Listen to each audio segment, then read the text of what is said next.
2 марта 1817 года родился русский жанровый живописец, баталист, академик Императорской академии художеств, Николай Егорович Сверчков. Николай Егорович Сверчков – один из лучших художников-анималистов XIX века, талант которого был признан не только в Российской империи, но и далеко за ее пределами. Он один из немногих русских художников, награжденный французским орденом Почетного легиона, за свои картины с изображением сцен охоты и русских ярмарок. А родился Николай Егорович в семье служащего придворного конюшенного ведомства. Рисовать начал рано и быстро достиг заметных успехов, особенно в изображении лошадей, которых любил с детства. Отец, видя склонность 9-летнего сына к рисованию, определил его в воспитательную школу при Императорской академии художеств.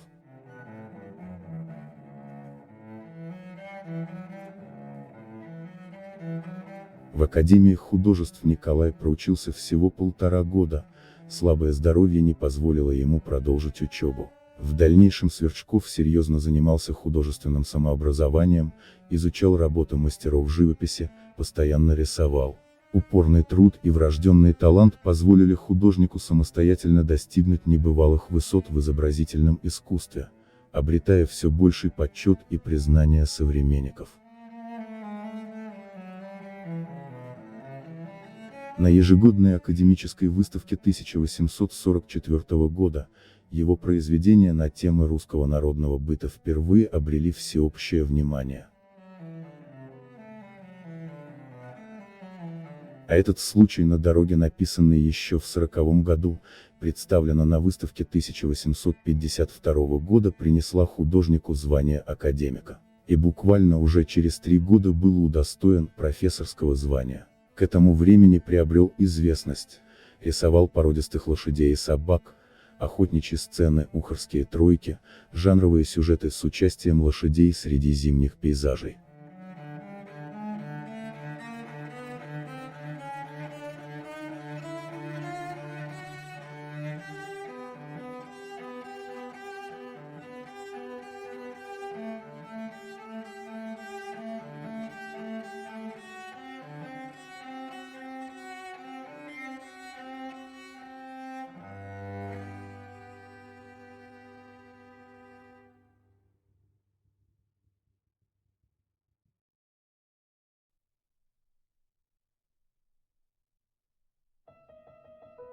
В эту цветущую пору своей деятельности, он стал являться со своими работами в парижских салонах. Французская критика относилась к ним с большой похвалой, а одна из картин, находившихся на Парижской выставке 1863 год, «Возвращение с медвежьей охоты», была приобретена Наполеоном III.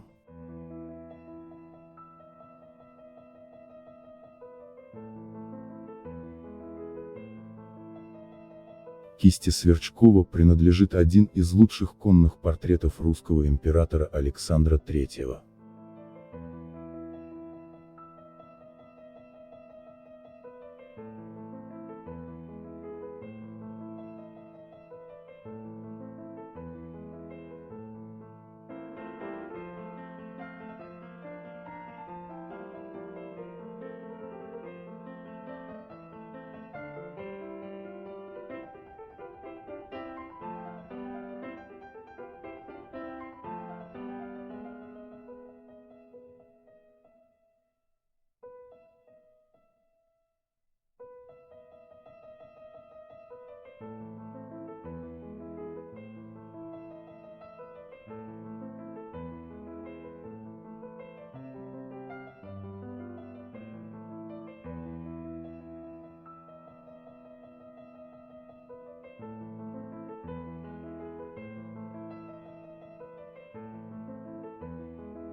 А вот и та самая картина, исполненная по заказу императора Александра II, которая пробудила целую очередь заказов на самом высшем уровне.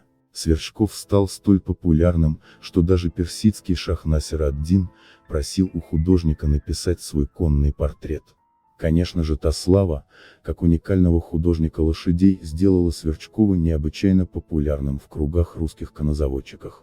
Всем известная российская порода орловские рысаки – одни из легендарных лошадей, анатомию и физиологию которых столь детально запечатлел художник. Сверчкову был сделан заказ на создание знаменитого альбома литографии изображения самых лучших представителей породы орловских рысаков.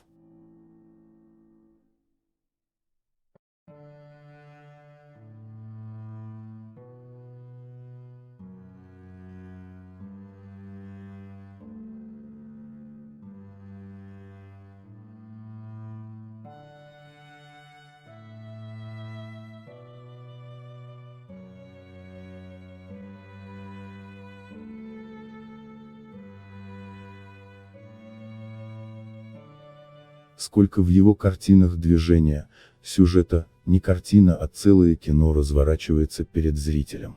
И большинство произведений написаны на огромных холстах. Они буквально приковывают, забирают в себя. Даже если ничего не знаешь о том, что на них изображено.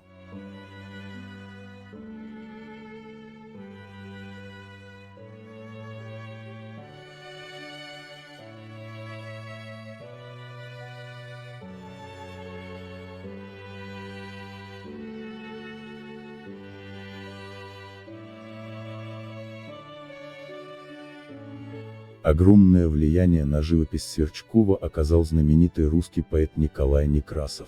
Это связано было с тем, что Некрасов был страстным охотником. У него было имение в Ярославской области, и туда он приглашал Сверчкова попрактиковаться в русских псовых охотах, зимних забавах и увидеть крестьянские охоты. Именно оттуда и пошла эта любовь к написанию картин с подобными сценами. Полные драмы, конфликта, сюжета охота в произведениях художника стала еще одной его визитной карточкой.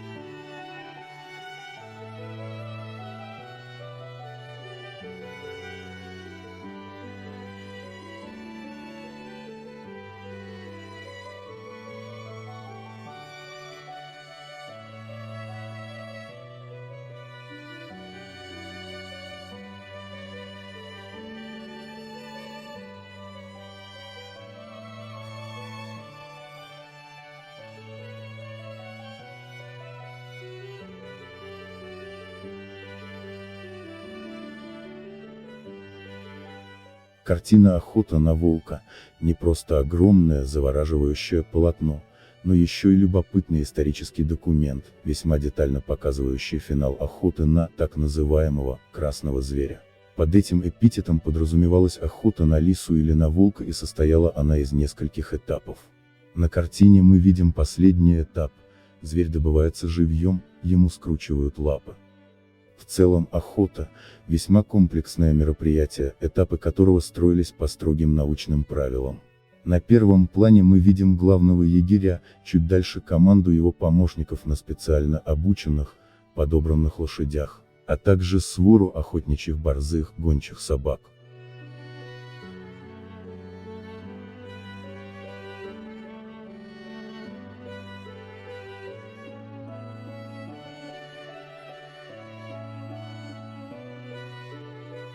Сверчков был не только талантливым, востребованным, но еще и очень плодовитым художником.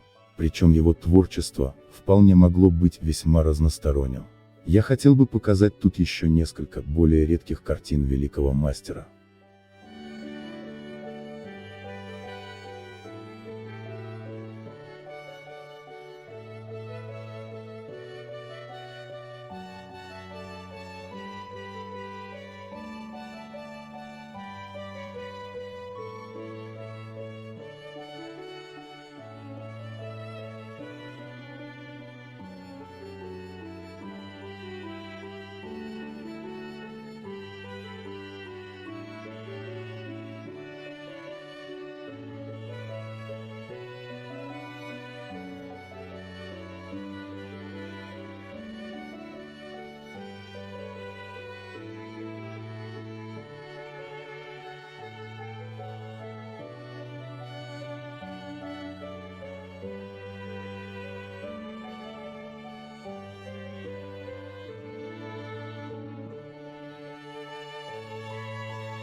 6 августа 1898 года, в возрасте 81 года, в Царском Селе скончался великий русский художник Николай Егорович Сверчков. Он оставил огромный след во всемирной истории живописи и в его картинах, настолько пропитанных русским бытом, русской душой, каждый всегда может найти что-то свое.